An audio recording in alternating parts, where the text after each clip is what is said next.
Dear Heavenly Father, we just pray that you will lead and guide us in our thoughts, and that we have this here experience that we need with you while we have the opportunity to come into complete harmony with you.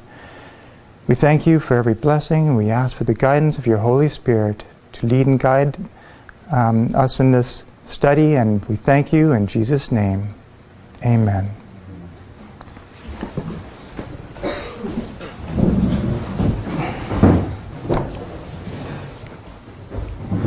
Yesterday, I had given a little bit of an illustration with the experience of Christian when he had come onto along the path, and he had come to a dividing point, and in this here dividing point, he had to make a choice, and unfortunately, he had made a wrong choice where he had followed one that was called the flatterer, and he had fallen into a snare.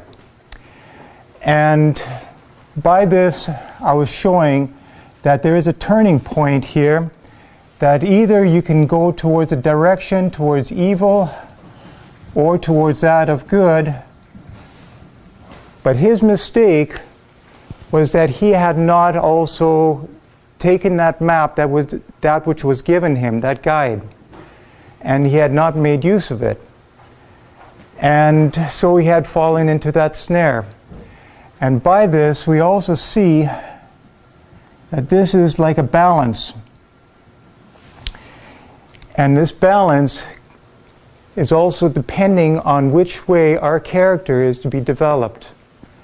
And so when we're taking a look at this, we see that we have to learn to become a balanced Christian, where in essence, it is the good that is to pervade and not the evil. And so when we're taking a look at the nature of man, yesterday we were discussing that there are three parts in the nature of man. We find that of the moral, the intellectual, and the physical. And when we're taking a look at that, we've seen that the breakdown of the moral is where we find the will, and here we have the power of choice. And also again, when we're taking a look in an Adventist home, we've seen also that each one of these are classified as powers. Moral power, the intellectual power, and the physical power. And so all of these are also as spiritual. When we take a look at the intellectual, we've seen that it was where we are gaining an understanding and a gaining of knowledge. And then when we were taking a look at the physical, it was that of passions, lusts, appetites, anger, jealousy, and thoughts. Now, I had broken it down into two units here, and the reason for that is because when we were taking a look at that, everything is depending upon the seat. I'm just going to make a very simple seat this time. And who is to be reigning upon this seat? And so when this is under the wrong control, then we also find the perverted side right here, or that of the bad side.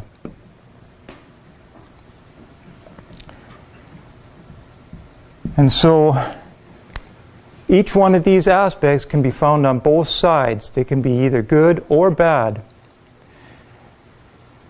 Now, the one that is also very tricky is the one where it's thoughts. And because we also recognize that one of the symbolisms that we have here is that of the heart, we also forgot to put in here love. And love is often illustrated by that of the heart. We often use that as a symbol. And but we see that all this is a heart work. One of the symbols that we had used here was that of the brain.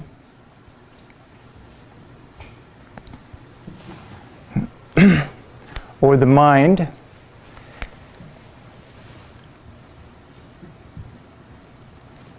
And we're taking and then also here, well, we didn't really use a symbol for that. But so anyway, we were taking a look at this, and one thing that we had to come to a consensus to is that of the body. And we haven't really clearly defined that yet, because we're just looking at that closely, but not recognizing that the physical is not the body. And so what I'd like us to go to, unfortunately, it's a daily reader. It's called Royalty and Ruin, and it's found in 173, paragraph 5. RR 173, paragraph 5. And there it says, "The body is the most important medium through which the mind and soul are developed for character building. For this reason, the adversary directs his temptations toward enfeebling and degrading the physical powers." So when we take a look at that, I'm just going to make a square here. And so it was talking about the physical powers here. It was also talking about that of developing the character and the mind. So it was mentioning that of the mind. But in essence, we find all three of these elements in here, because the mind also includes that of the moral. It's a pretty poor drawing there. Yeah, let's make it a little bit better. So the moral, the mind, and the physical.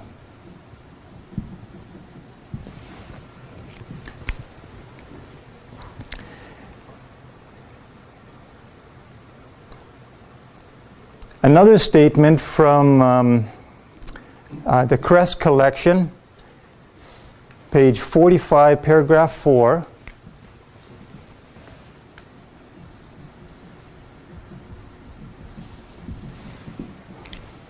Says this: "There is not one in 1,000, married or unmarried, who realize the importance of purity of habits in preserving cleanliness of the body and purity of thought. Sickness and disease is a sure consequence of disobedience to nature's law and neglect of the laws of life and health." And this is the point that I just want us to recognize, is the next statement where it says, "It is the house in which we live that we need to preserve, that it may do honor to God who has redeemed us. We need to know how to preserve the living machinery, that our soul, body, and spirit may be consecrated to His service. So as rational beings, we are deplorably ignorant of the body and its requirements." And it goes on a little bit more, but that was the point that I just wanted to kind of really take a look at. So when we're considering that of the living soul, you could say, we see that really it is the being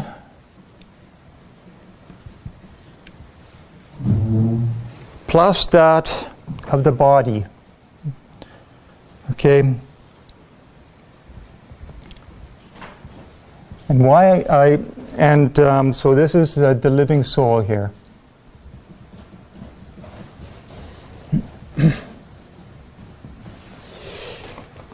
Now when we're also considering that of the being, That is really the higher. I'm actually jumping the gun a little bit. Let's take a look at one more statement here because I'll just mention it. So when we're taking a look at the being,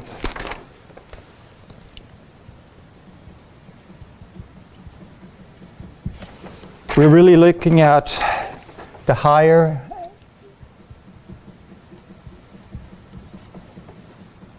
and lower powers.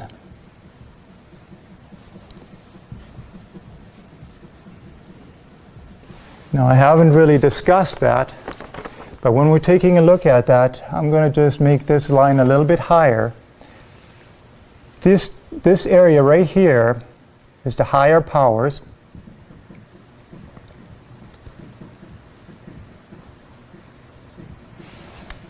Just so we don't get everything confused, I'll just erase that.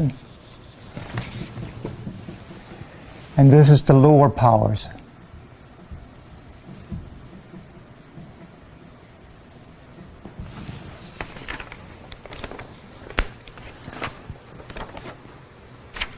So we'll take a look in a statement from Christ Object Lesson, page 114, paragraph 2.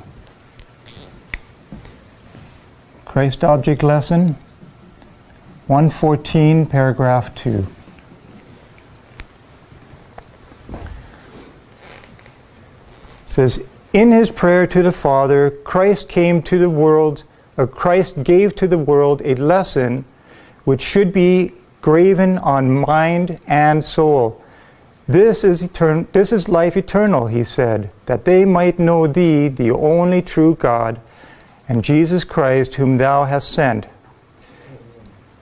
This is true education. It imparts power. The experimental knowledge of God, and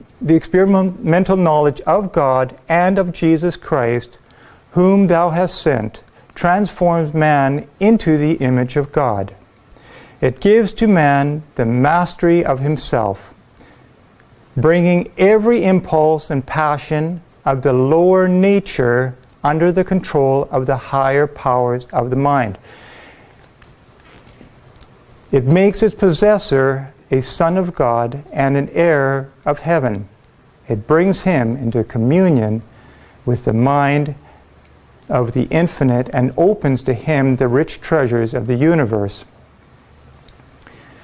And now the sentence I had just read was that, again, that it gives the man the mastery of himself, bringing every impulse of the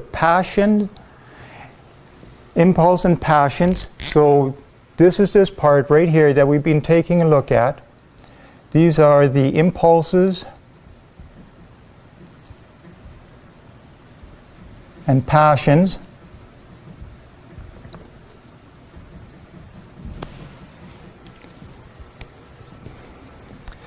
Okay, of the lower nature, so that's another word for the lower powers and lower nature, under the control of the higher powers of the mind. And here we see again the higher powers. So this is to be under this. So some will acknowledge the evil of sinful indulgence, yet will excuse themselves by saying that they cannot overcome passions. This is a terrible admission for any person to make who names Christ. Let everyone that nameth the name of Christ depart from iniquity. Why is this weakness? It is because the animal propensities have been strengthened by exercise. Okay, and again, animal propensities would also have to go under here too.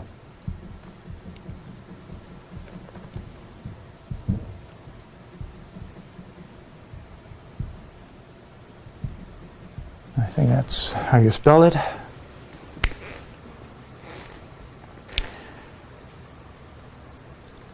Okay, and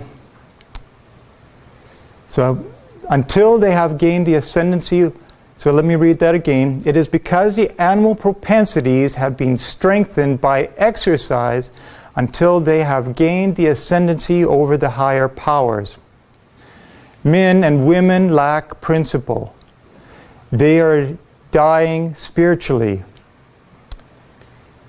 So because they have so long pampered the natural appetites, that their power of self-control seems gone. The lower passions of their nature have taken the reins. And that which should be the governing power, right here, has become the servant of corrupt passions.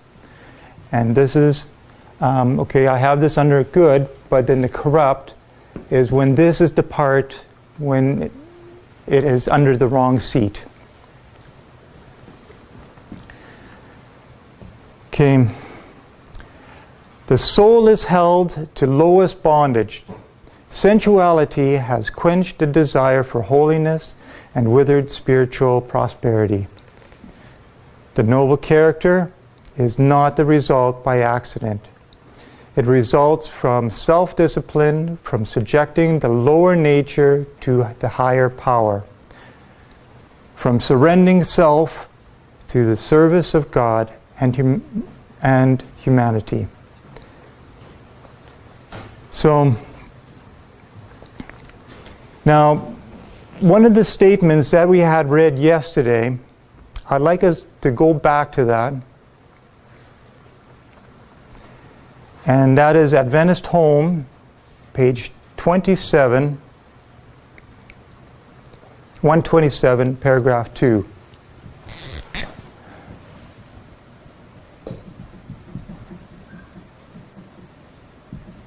Adventist Home, 127, paragraph 2. And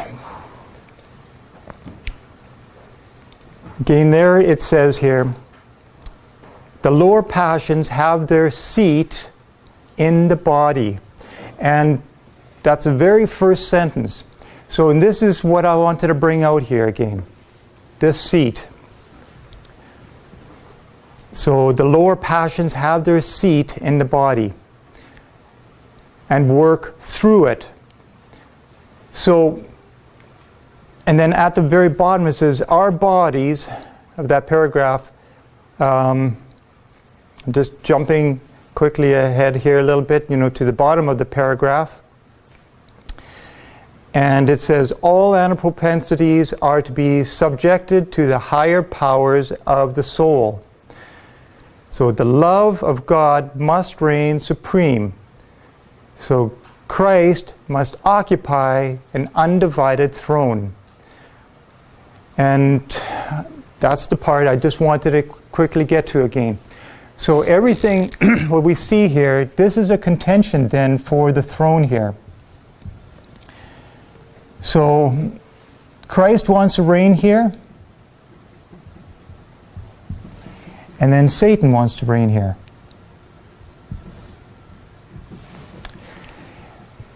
And if Satan can reign here, then he has supremacy over the mind. But if Christ reigns, then he has supremacy over the physical. And our problem is that we have to learn to make a choice of who is to rule.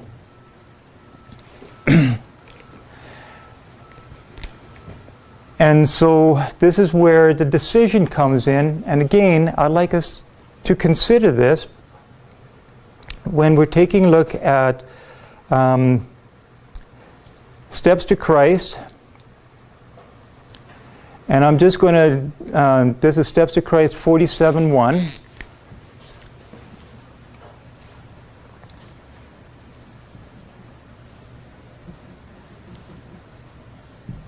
Steps to Christ 47, paragraph 1.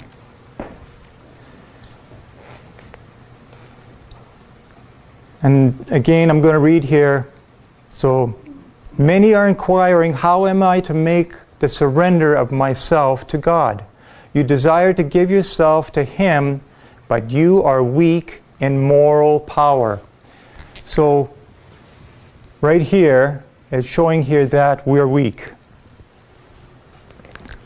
So in slavery to doubt. I got a question now. Where would you place doubt? Would you place it under the intellectual, or where would you place it in the physical?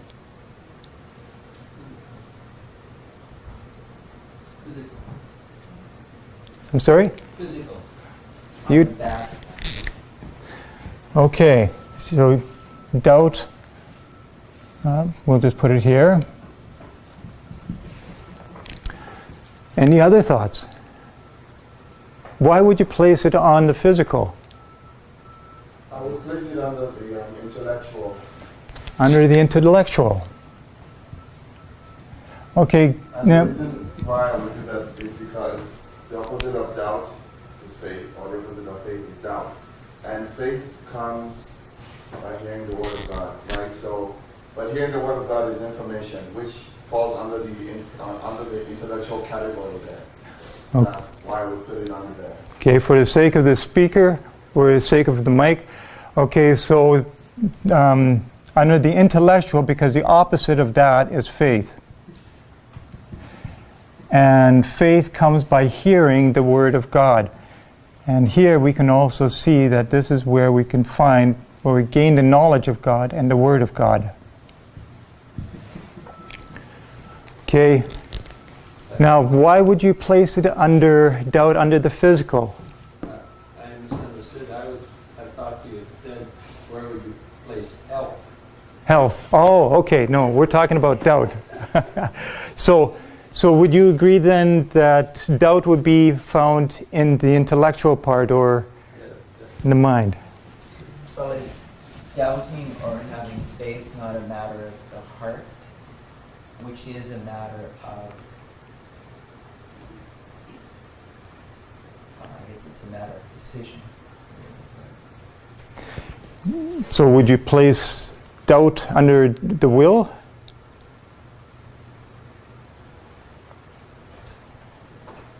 No, I'd still be inclined to place it under physical, under the bad side, because doubting is sin.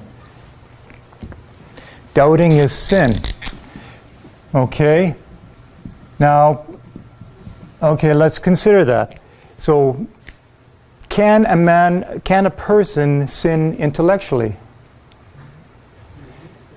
Can a person sin physically? How about, can a person sin morally?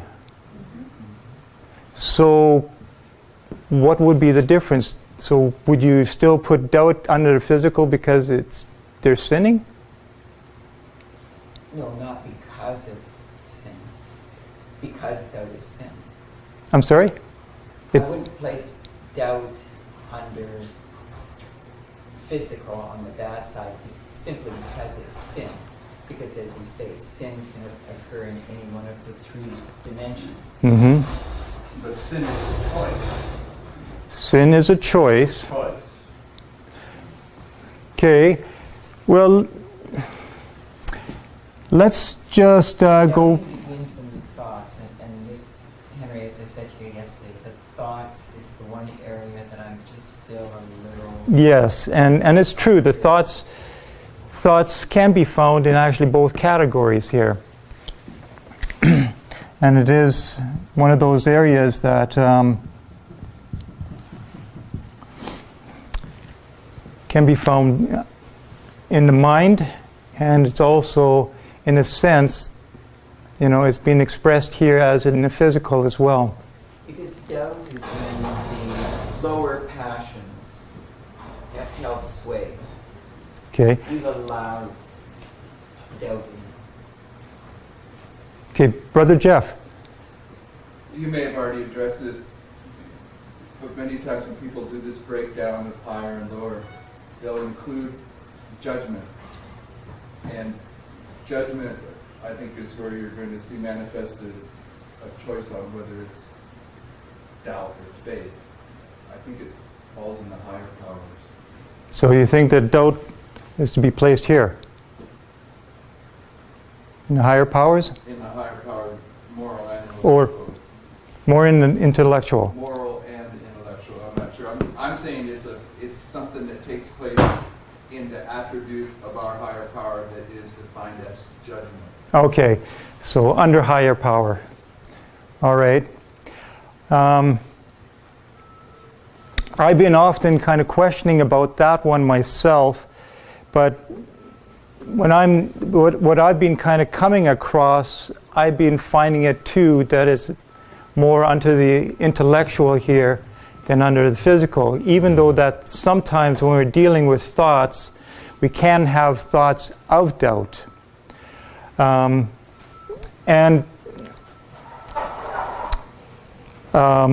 because it is we are dealing with that of faith as well, I would have to place it more also under the intellectual as well. Now, I could be wrong and I could be corrected on this too. So if there's any more light on this, I'm more than willing to accept that. But in reference to that, I would like us to consider that of, let's go to Hebrews 3.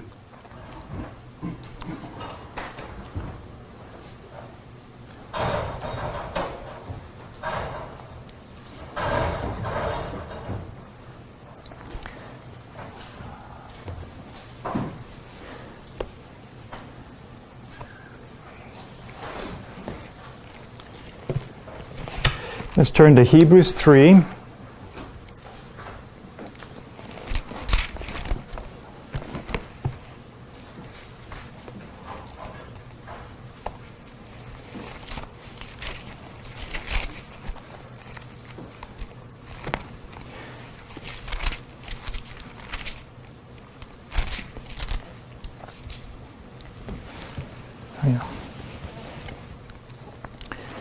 And I'd like us to read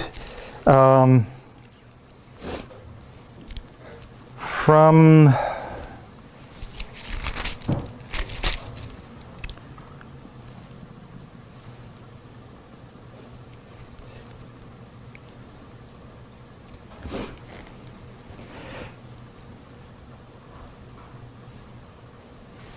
just to keep it a little bit shorter. I mean, a lot of this is really excellent material, but I will bring us here to verse 8, and we'll continue on. And it says, "Harden not your heart." And so what are we dealing with? The heart, right here. It says, "Harden not your heart as in the provocation, in the day of temptation in the wilderness. So when your fathers tempted me, proved me, and saw my works 40 years.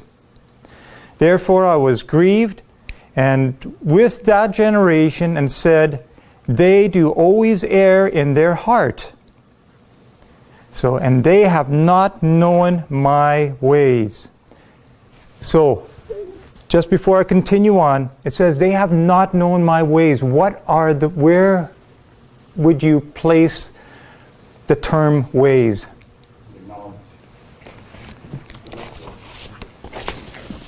You would place it under knowledge right here.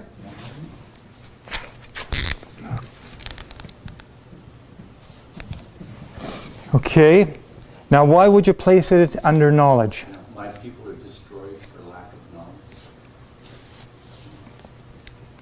Isaiah 4:6. Isaiah 4:6, my people are destroyed for lack of knowledge. Anybody else have a thought? To know my ways would go where knowledge is. Okay, you would also confer that it is under knowledge or intellect. Okay. Henry, is not, and forgive me to belabor this point, but is not judgment, will, decision, choice under the moral? Anytime you have two, in a sense, like faith and doubt, having to choose between listening to God and listening to Satan. Mm-hmm. Whereas intellectual is more, and I don't know if it's totally this, but it's more neutral. It's knowledge. It's a database. It's our understanding of facts and the tangible world and those kinds of things. Well, and what part were you saying was it tangible? Well, God's ways. God's ways. Cut and dry. It's Yep. facts. It's but our understanding of His ways is then where we have to apply our abilities to perceive and to interpret and to ideally put into action. I was, okay, so you're saying that the ways would be something that you would put into an action.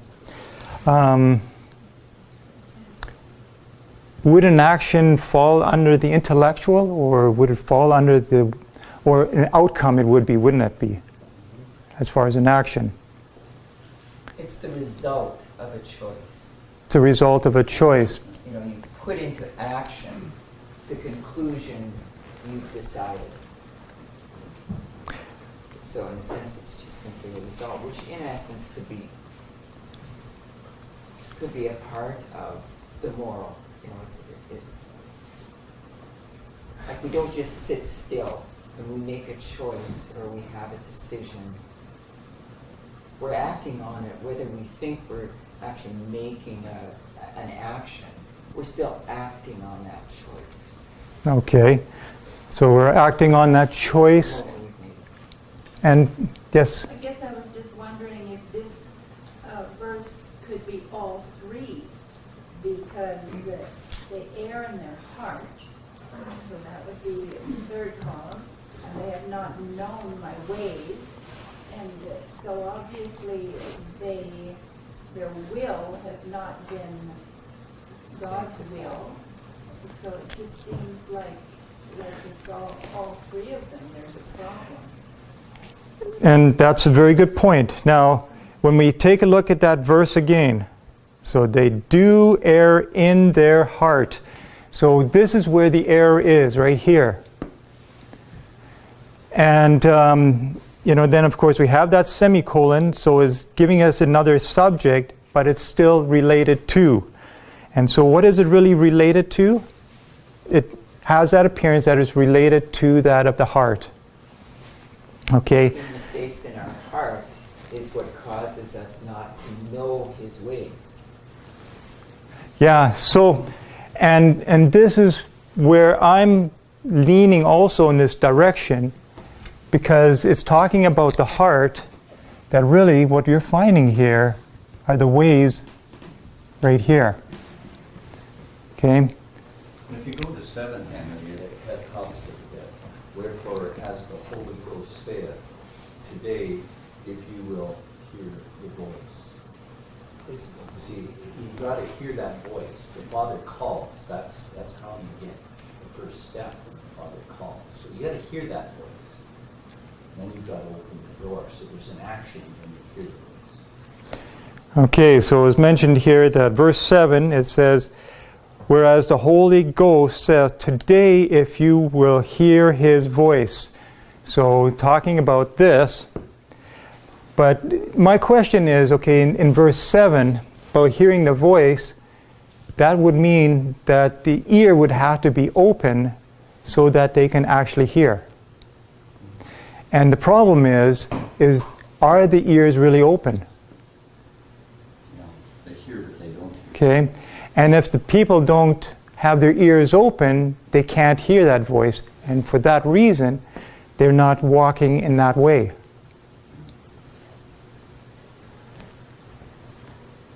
Yes, brother.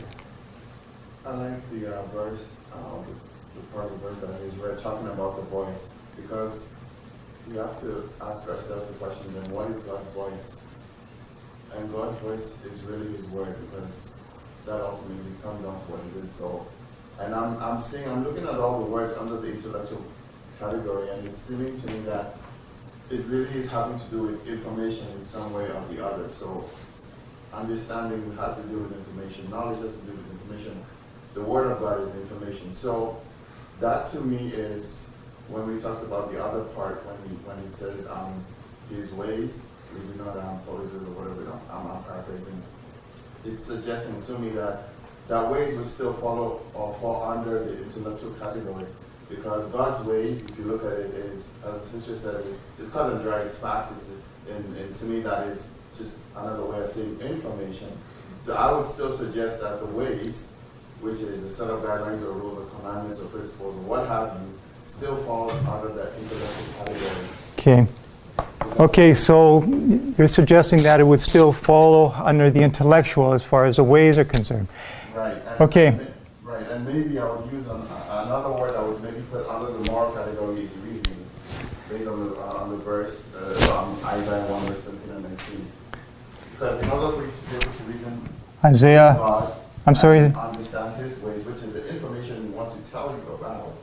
I'm sorry, what was that text? Isaiah Isaiah 1 verse 17 and 18. I believe. 17 and 18? And the moral, Okay. add reasoning, I'm and just then us, with the word reason when God says. Okay, reasoning. Like, Let's take a look at that real closely then, real quickly. So keep your finger in Hebrews. And let's take a look at that with reasoning. So let's take a look at Isaiah 1, 17 and 18.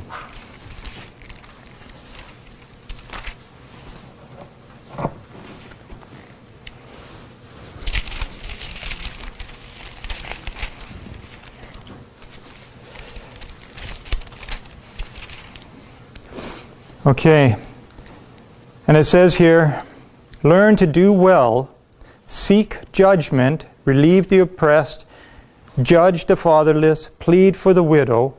Come now and let us reason together, says the Lord.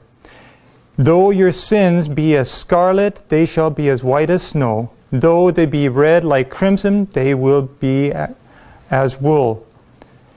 And so now I'd like us to consider, who is it really addressing here? Is it addressing those that have their ear open, or that have been doing God's will, or is it addressing those that are in a sinful condition? Well, verses 15 and 16 tell us that it's people out of their sin. This is a call to repentance. Well, again it says, come let us reason together, says the Lord, though your sins be as scarlet. So it's saying here that in essence it's addressing those people that are having a problem. Okay, their sins are reigning over them right here. And these are the ones that he's addressing. Okay, let us reason together. Okay, so it's not addressing those that have been refined. As a matter of fact, I'm suggesting even that when the reasoning shouldn't even be there for God's people.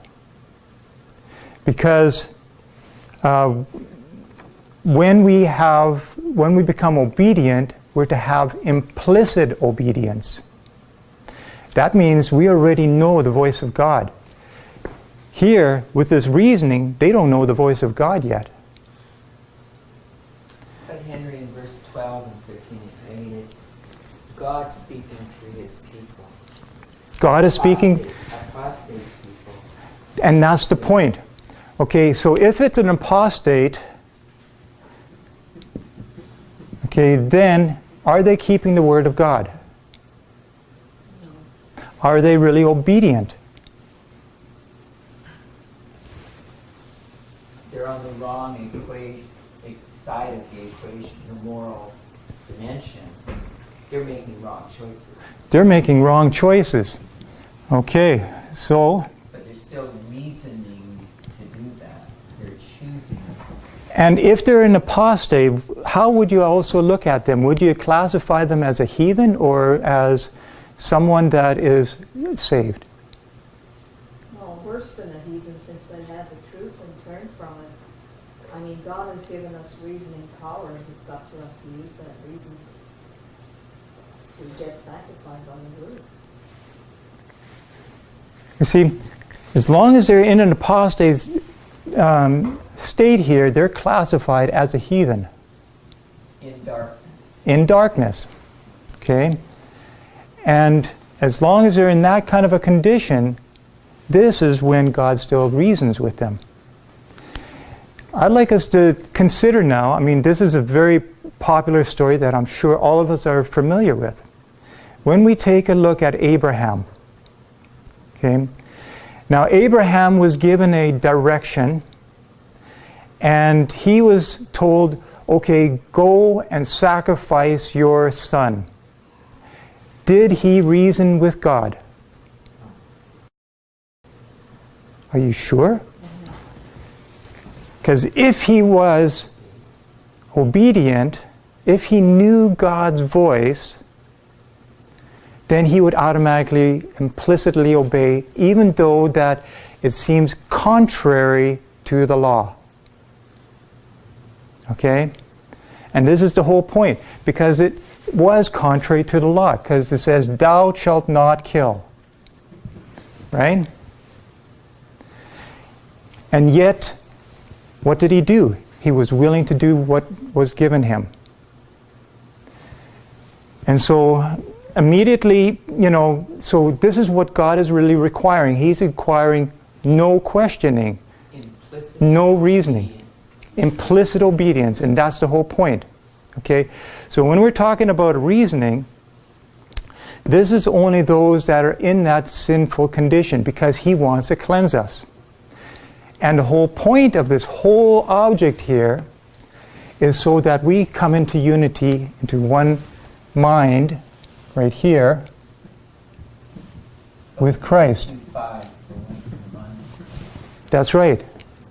We're to come into the mind of Christ. Okay? For somebody who's been a parent, and I would have a tremendous struggle. If I knew the voice of God, and yet I heard the voice of God telling me I had to slay one of my children. And I'm thinking of Christ. I mean, even he struggled with implicit obedience in the garden. And he finally said, not my will, but thine be done. And that's the point. And I'd just like to go from that. So, this is again the willpower. Now, we have a choice to make right here. And God wants to give us his will, but what is it that we have to do first? I'm sorry? Give up our will. Give up our will. And that's the whole point. That's what we are reading in Steps to Christ. So it's this right here that we're to give up, okay, give our will to God, and then what will God do? Will sanctify. And that's exactly right. He will give us his will. So then God will give us his will To will and to do of his good pleasure.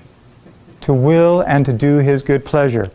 Exactly. And this is where we find where the changes can come from. Okay?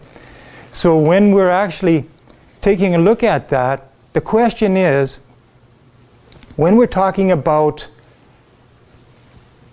the way that we have not known God's way, that's because we are still unsanctified. Okay? And so the problem is even though, and I'm going to give another little illustration of this. Is it okay if I erase this? Everybody got this? Okay.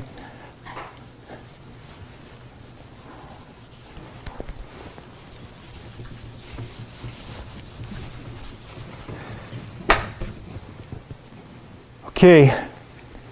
Now Christ, we see that right here, and I put in the law because when we take a look at the Ten Commandments, what kind of a law is it?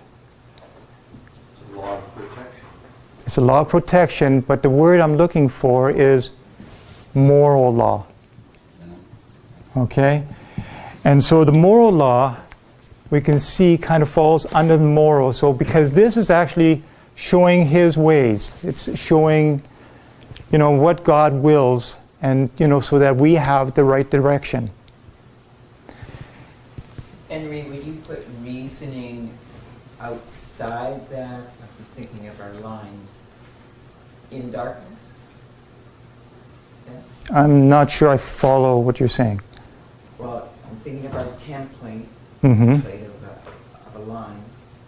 Would reasoning then fall outside of justification, sanctification? The reasoning would be out in darkness. If we were to have a line, okay, and as a reform line, okay, I'd like to take a look at that then. So when we're taking a look, when is it that, okay, now we're going to be talking about God's people now. We're not talking about the world, okay? And we see that the struggle that we're talking about in Hebrews here, it is about God's people.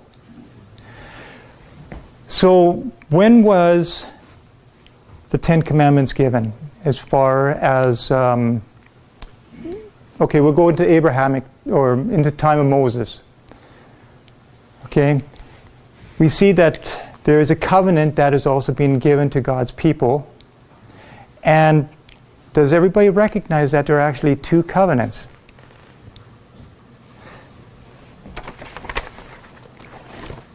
Okay, let us go to Genesis.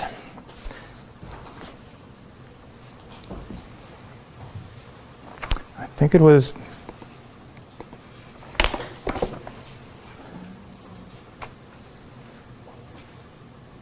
just give me a moment here.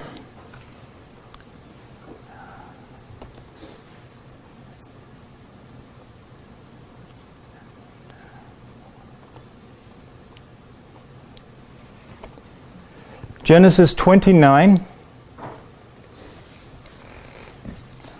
verse 1. Deuteronomy 29, verse 1. Deuteronomy 29, verse 1.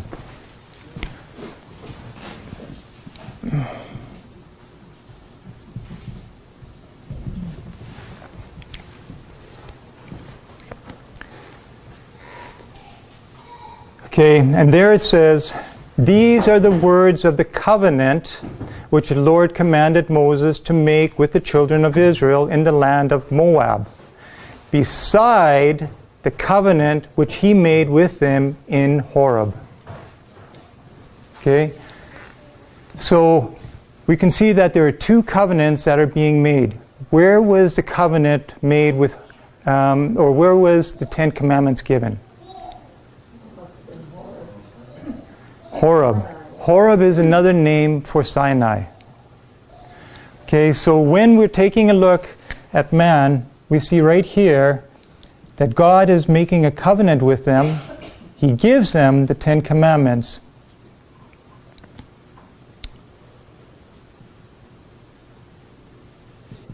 Okay, but when we're taking a look at that, we also recognize the old covenant and the new covenant are two different things.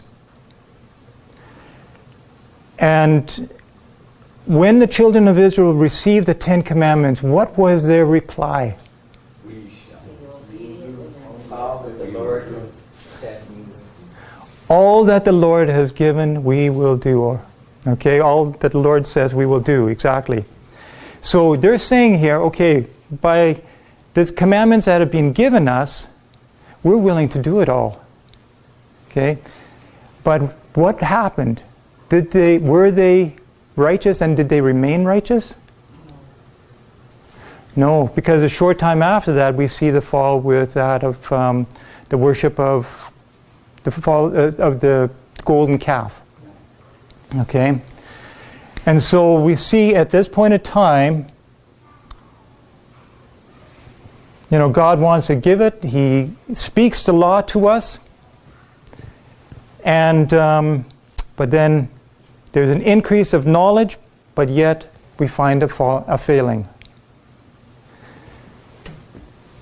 So and this is part of the old covenant.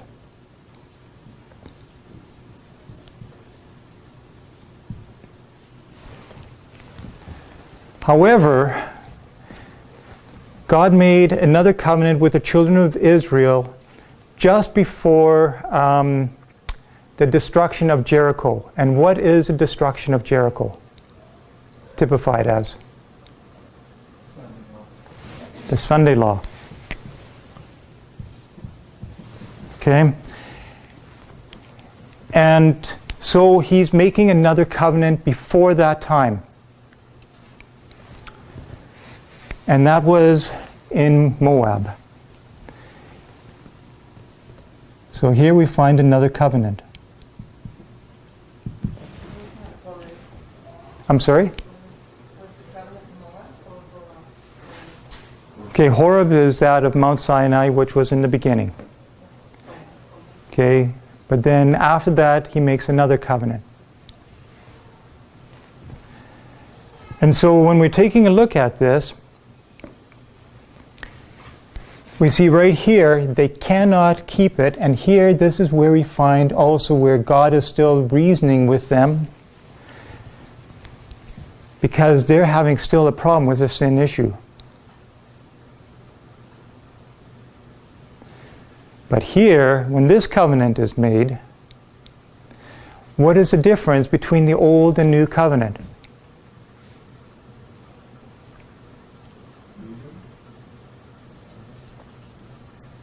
The response of the people. Is it just a response of the people?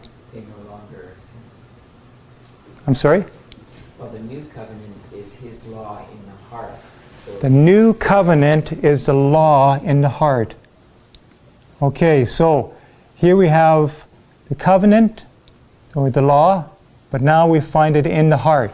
So where was then the covenant in this situation? In the law. I'm sorry? It was in the law. one says in the law and one says in the heart. Okay. Yeah, okay.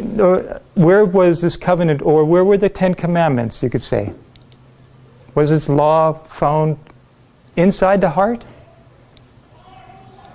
Literally? No.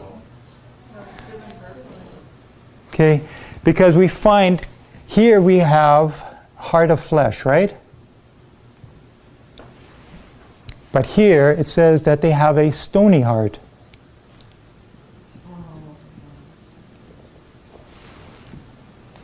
And if they have a stony heart, can this law be found inside that heart?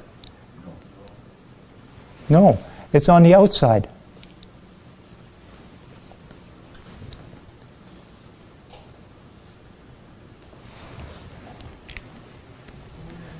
Okay, so we find a problem here.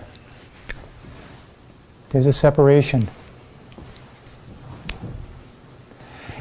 Now, when we're taking a look at this again, as far as the nature of man, we're talking about his ways.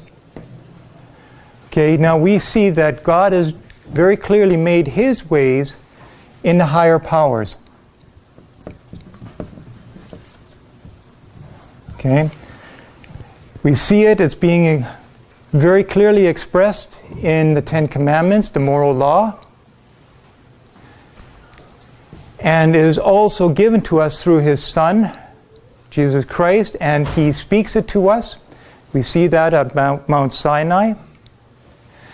But where is the problem? The problem lies right here. Because we haven't given ourselves to him. Because we still have this stony heart. Right here.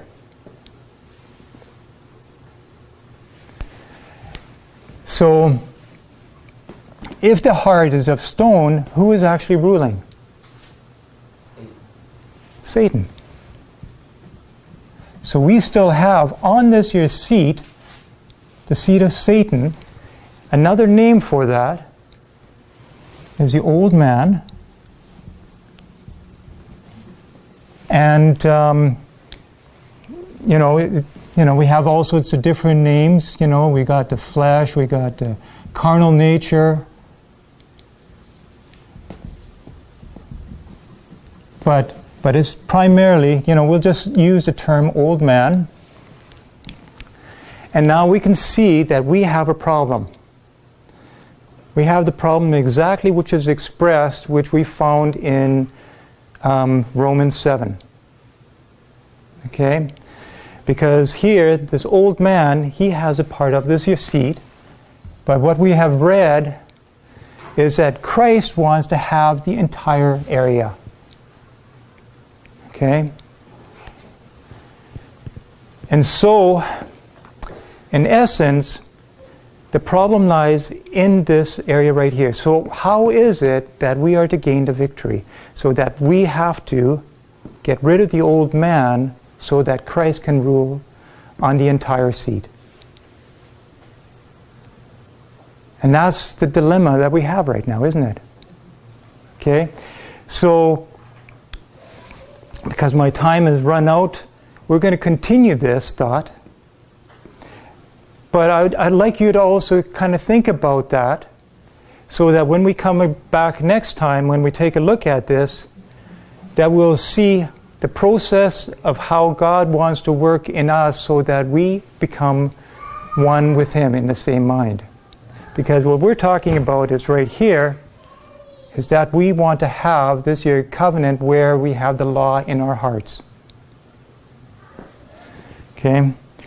And so we'll just leave it as that for now, and I'd like you to think about the problem so that we can come to the solution. So let us bow down in prayer.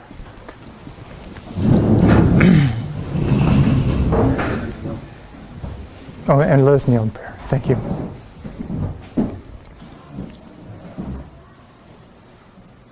Our dear Heavenly Father, we just want to thank you for all the many blessings that you have given us. We want to thank you also for showing us where the problems in our lives lie, and we pray, Lord, that you will work upon our hearts so that the refining will take place. If there be anything in us, that it be removed, so that we will be of the same mind even as you are with the Father. And Lord, as we continue to learn throughout this day, we pray that we will give ourselves wholeheartedly in every aspect, and that we will be one with you. And thanking you for every blessing, for hearing and answering our prayer in Jesus' name. Amen.